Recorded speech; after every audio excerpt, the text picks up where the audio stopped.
Добрый день, друзья, доброй субботы. С вами Валерий Табаков, юрист. В сегодняшнем видео я хочу поделиться с вами важной информацией по делу, в котором обвиняют Вячеслава Зинченко в убийстве Ирины Фарион. Вячеслав Зинченко – это 19-летний гражданин Украины. Дело, в котором его обвиняют в убийстве Ирины Фарион, вызывает широкий общественный резонанс. И я, как юрист, друзья, не могу оставаться в стороне, когда речь идет о возможных реальных нарушениях прав человека. Все же это наша с вами Украина. Поэтому я подготовил обращение в 4 международные правозащитные организации. Международный комитет Красного Креста, Amnesty International, Human Rights Watch и Совет по правам человека ООН. В этом видео я расскажу, что содержится в этих заявлениях, какова их цель и каких результатов я ожидаю. Если вы следите за делом Зинченко или интересуетесь вопросами правосудия, подписывайтесь на канал, ставьте лайк, делитесь своим мнением в комментариях. Давайте разберем все по порядку.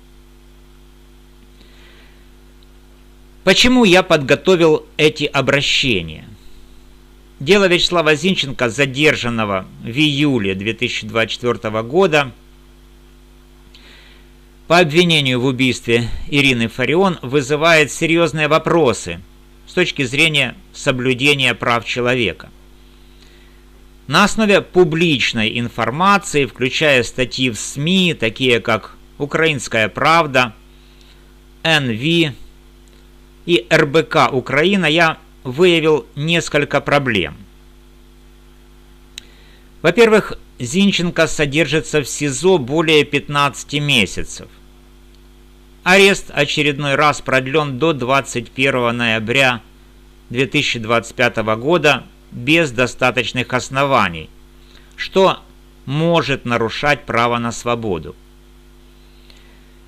Защита указывает на видеодоказательства, где фигурант, то есть Зинченко, появляется в двойном виде, то есть в одном кадре одновременно в 2 экземплярах.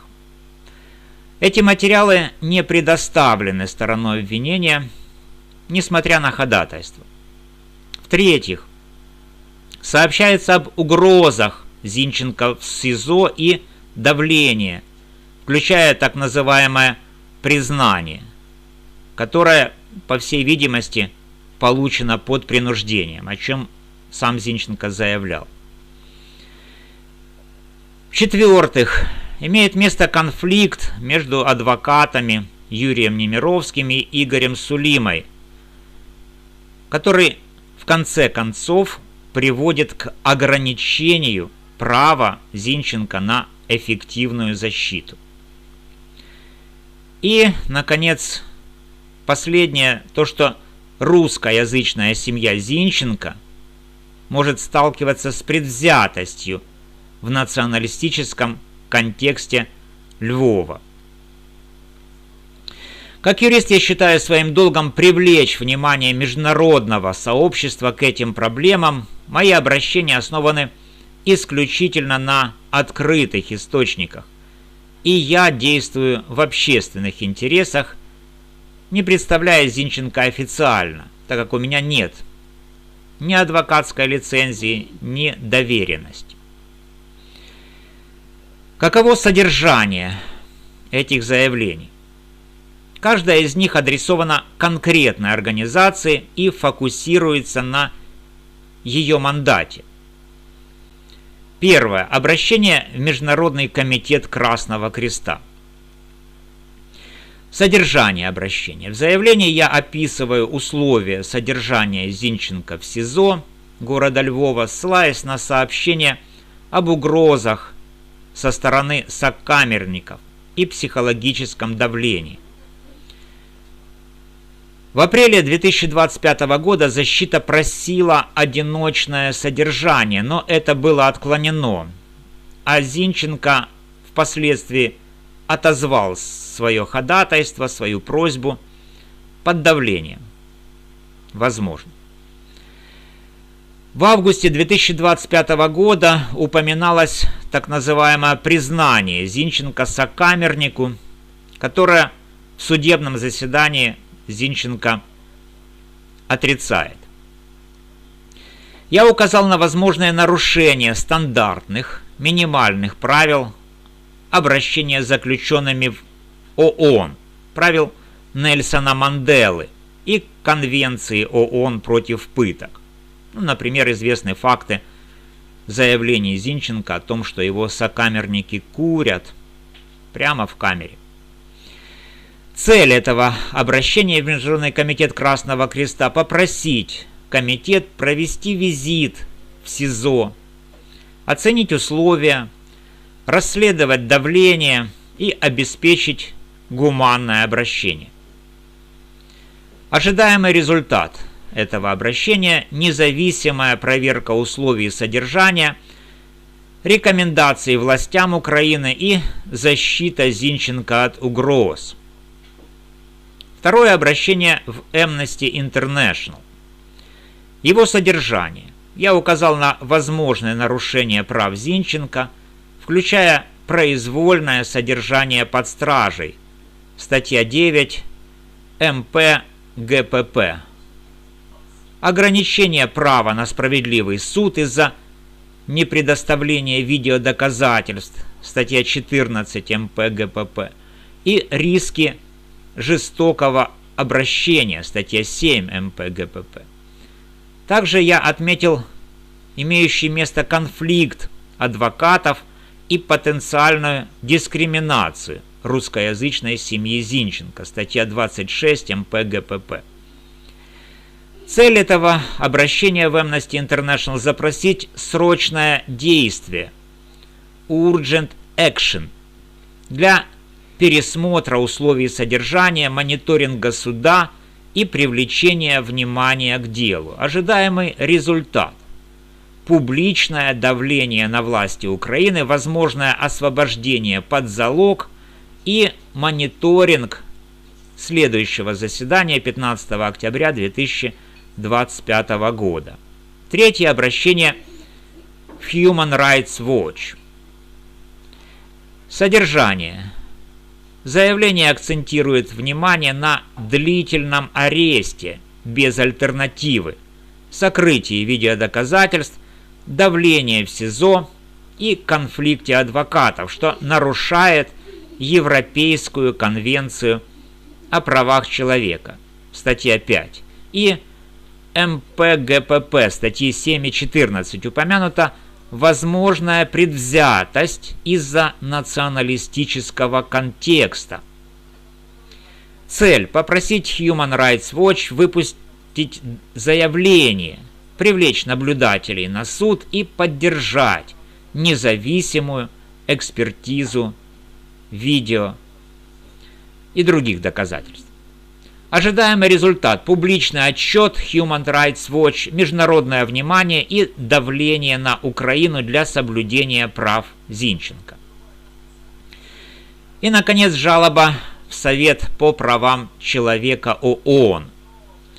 Жалоба подчеркивает систематические нарушения, произвольное задержание, ограничение права на защиту, давление в СИЗО и риск дискриминации.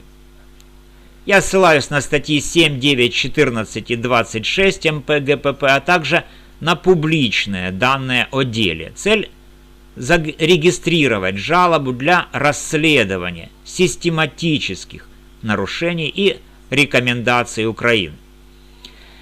Ожидаемый результат – назначение докладчика, рекомендации властями, мониторинг дела 2 года и РБК Украины от 22 августа 2025 года.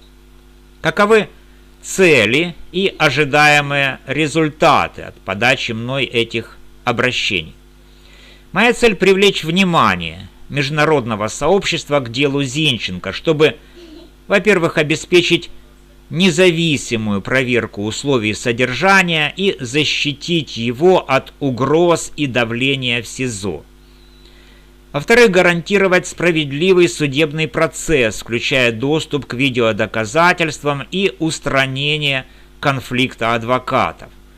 В-третьих, предотвратить предвзятость, связанную с националистическим контекстом, и защитить права русскоязычной семьи Зинченко, а также создать прецедент для прозрачного рассмотрения подобных дел в Украине. Каковы ожидаемые мной результаты? Международный комитет Красного Креста проведет визит в СИЗО и даст рекомендации по улучшению условий. Amnesty International и Human Rights Watch опубликуют публичное заявление, привлекут наблюдателей на суд 15 октября 2025 года и усилят давление на власти. ООН зарегистрирует жалобу и, возможно, назначит докладчика для анализа систематических нарушений. В идеале Зинченко получит возможность на домашний арест или более справедливый процесс с доступом к доказательствам. Почему это важно?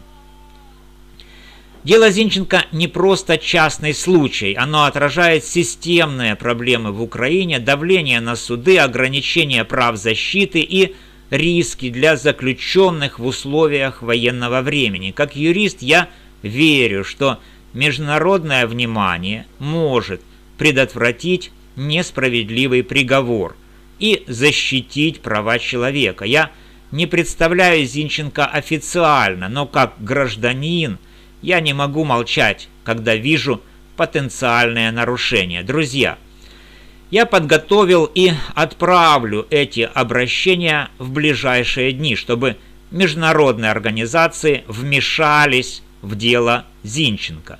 Это шаг к справедливости и защите прав человека. Если вы хотите поддержать эту инициативу, делитесь этим видео, пишите свои мысли в комментариях и следите за обновлениями на канале. Кто имеет возможность и желание, донаты принимаются по реквизитам, которые будут размещены в описании этого видео и в первом закрепленном под видео комментарии. Вместе мы можем привлечь внимание к делу и добиться прозрачности. Подписывайтесь, чтобы не пропустить новые разборы, и давайте работать ради правосудия. С вами был юрист Валерий Табаков. Спасибо за внимание. До новых встреч.